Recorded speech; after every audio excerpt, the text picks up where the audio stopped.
Bhaskar is always on right track. That is why Fast Track Taxi app உடனே download பண்ணுங்க. தமிழக ஆளுநர் R. N.. Ravi இந்த மாநாட்டில் பேசினார். அது குறித்து தற்போது பார்க்கலாம். Unfortunately, in this conference, state universities are not participating because they have informed me, even in writing, that they have been warned by the state government not to participate. As of now, one of our vice chancellor is in police station. Some vice chancellor have reached Uti, and something unprecedented happened. It never happened before. There was a midnight knock at their doors, where the secret police, a special branch of the state, went and told them, if you participate in the conference, you will not be able to go home and meet your family. I advise them, take care of your family. Don't jeopardize their interest.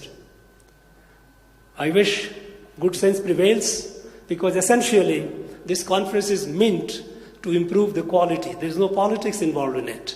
And it has been showing result, but perhaps people, those who are in the government, they defy for them, it is not something which is a comfortable situation.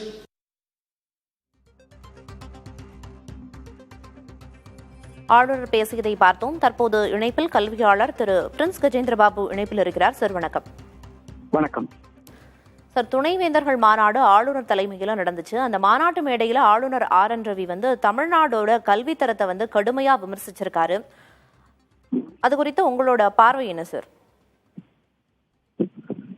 அவர் கல்வி தளத்தை பற்றி அவருக்கு விமர்சனம் இருக்கு அப்படின்னு சொன்னா, அவர் மாநில அரசோடு பேசணும். மாநில அரசுக்கு கடிதமாக கொடுக்கணும். என்னென்ன குறைபாடுகள் அவர் பாக்குறாரு. நிதி குறைவா இருக்கு அப்படின்னா, நிதி குறைவா இருக்கு, நிதி கொடுங்க. பல்கலைக்கழக மானிய குழு கொடுக்க வேண்டிய யூஜிசி கொடுக்க வேண்டிய கிராண்ட் 2014 இருந்து எந்த அளவுக்கு குறைஞ்சிருக்கு, அது ஒரு பட்டியல் அவர் போடணும். அதெல்லாம் ஈடு செய்யறதுக்கும் மாநில அரசு சேர்த்து நிதி கொடுக்கணும். மாநில அரசே கொடுக்க வேண்டிய நிதி எல்லாம் கொடுக்கணும் அப்படின்னு சொல்லணும். வேற என்னென்ன வகையில எல்லாம் செய்யணும்னு ஒரு பட்டியல் போட்டு ஒரு கடிதமாக கொடுக்கணும். இங்கே நடைமுறைப்படுத்த வேண்டியது யாருன்னு கேட்டா அரசு.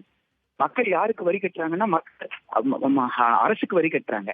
மக்கள் கட்டுற வரியை வச்சுதான் நிதிநிலை அறிக்கை தயாராகுது, சட்டமன்றத்தில் அது விவாதிக்கப்படுது. எனவே சட்டமன்றத்தில் இது விவாதிங்கன்னு சொல்லி அவர் அமைச்சருக்கும் அரசுக்கும் அது அறிவுறுத்தணும். அதை செய்யாமல் தனியார் பல்கலைக்கழகங்கள், மத்திய பல்கலைக்கழகம், அப்ப மத்திய பல்கலைக்கழகம் நிதி இல்லாம செயல்பட்டு இருக்கா? என்ன சொல்ல வர்றாரு ஆளுநர்? மிக ஒரு குழப்பத்தை ஏற்படுத்துவதற்காக மிரட்டி வரவிடாமல் செய்திருக்கிறார்கள் அப்படின்னு சொன்னா, அந்த அளவுக்கு பலவீனமானவர்களை தான் இந்த துணைவேந்தரா நியமிச்சிருக்கீங்களா? இப்போ நியமிக்கப்பட்ட துணைவேந்தர்கள்லாம் மிகவும் பலவீனமானவர்களா? அவர்கள் சொந்தமாக எதையுமே முடிவெடுக்க முடியாதா? சட்டம் அவர்களுக்கு தெரியவே தெரியாதா? மிரட்டினா பயந்துடுறவங்க துணைவேந்தரா இருக்கிறாங்கன்னா, அவங்க கீழே படிக்கக்கூடிய அந்த மாணவர்கள் எப்படி தன்னம்பிக்கை பெற்றவர்களாக இருப்பாங்கன்னு எதிர்பார்க்க முடியும்? எனவே ஆளுநர் பேசுவது எதுவுமே பொருளற்றது.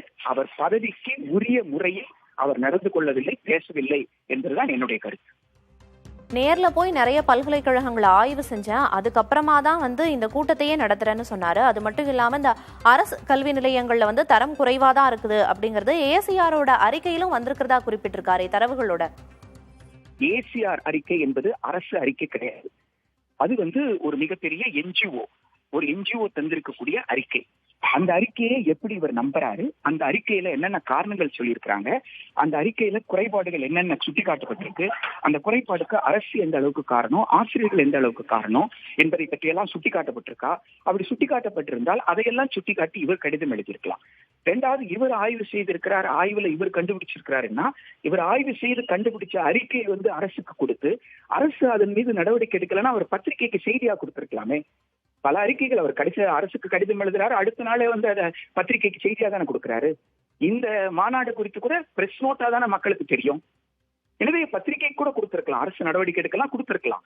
அரசை இயக்குவதற்கு அல்லது அரசுக்கு வழிகாட்டுவதற்கு, அரசுடன் ஆலோசனை நடத்துவதற்கு தான் ஆளுநரை தவிர துணைவேந்தர்களை கூப்பிட்டு அரசுக்கு எதிராக தூண்டி விடுவது ஆளுநருடைய பணி கிடையாது. இப்ப அவர் செஞ்சிட்டு இருக்கிறது அதுதான். துணைவேந்தர்களை அவர்கள் அழைத்து அவர்களிடம் என்ன இவர் பேச போகிறார்? இவர் மக்களிடம் பேச வேண்டிய, மக்களை பிரதிநிதிகளா இருக்கக்கூடிய அரசிடம் பேசுவது பதிலாக நான் தனியார் பல்கலைக்கழக துணைவேந்தர்கள், அரசு துணைவேந்தர்கள் எல்லாரையும் உட்கார வச்சு என்ன அவரால் பேசிட முடியும்? எனவே ஒரு குழப்பத்தை ஏற்படுத்துவதற்காக அவர் முயற்சி செய்கிறார். சட்டப்படி துணைவேந்தர்களுடைய அமைப்புன்னு ஒண்ணு இருக்கு. இந்தியன் யூனிவர்சிட்டி அசோசியேஷன் ஒரு அமைப்பு ஒண்ணு இருக்கு. அந்த அமைப்பு மாநாடுகள் நடத்துது. தென்மண்டல மாநாடு சமீபத்தில் ஜனவரியில் நடந்திருக்கு. அதில் இவரே கூட பங்கேற்றிருக்கிறார். எனவே பல்கலைக்கழகத்திற்குள்ள இருக்கிற சிக்கலை பேசுவதற்கு என்ற சட்டப்படியான அமைப்புகள்லாம் இருக்கும் பொழுது இவர் தனியாக ஒரு நடைமுறை ஏற்படுத்தி இருப்பது என்பது தேசிய கல்விக் கொள்கை 2020 கூறுகளை நடைமுறைப்படுத்துவதற்கான யுத்தியை வகுப்பதற்கானே தவிர வேறு எதுவும் கிடையாது.